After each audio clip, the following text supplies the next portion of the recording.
কি করবি? কানেকশন তো ভুল, কেরা জানি কি করে গেছে। আচ্ছা, আমরা এবার এক্সপেরিমেন্ট করতে যাচ্ছি measurement of capacitance using ammeter, voltmeter and wattmeter. এখানে এই সার্কিট ডায়াগ্রামটা এরকম হবে। আর এই ক্ষেত্রে আমাদের প্রয়োজন হবে একটা অ্যামিটার, একটা ওয়াটমিটার, একটা ক্যাপাসিটেন্স, একটা ভোল্টমিটার, আর হচ্ছে একটা সোর্স। এটা হচ্ছে এসি সোর্স।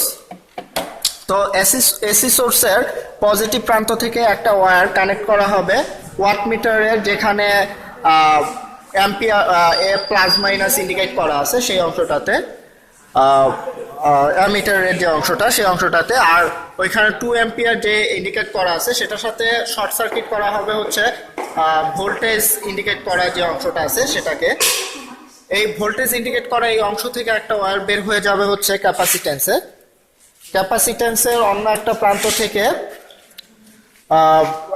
ওয়্যার বের হয়ে যাবে হচ্ছে অ্যামিটারে যেখানে প্লাস মাইনাস ইন্ডিকেট করা আছে সেইখানে, এবং অ্যামিটারে যেখানে 5 ইন্ডিকেট করা আছে সেই অংশ থেকে একটা ওয়্যার বের হয়ে যাবে হচ্ছে 120 ভোল্টে। কারণ আমরা এখানে পাওয়ার ইউজ করতেছি 120 × 2 240।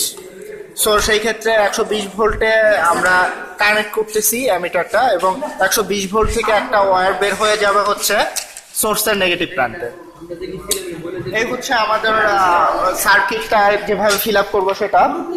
এরপর যদি আমরা সোর্স অ্যাপ্লাই করে তারপর ভোল্ট মিটারটা ক্যাপাসিটেন্সের ধরা হয়, তাহলে একটা মান, একটা পার্ট দেখাবে, একটা বিক্ষেপ দেখাবে। সেই বিক্ষেপ অনুসারে মান পাওয়া যাচ্ছে হচ্ছে 220 ভোল্ট।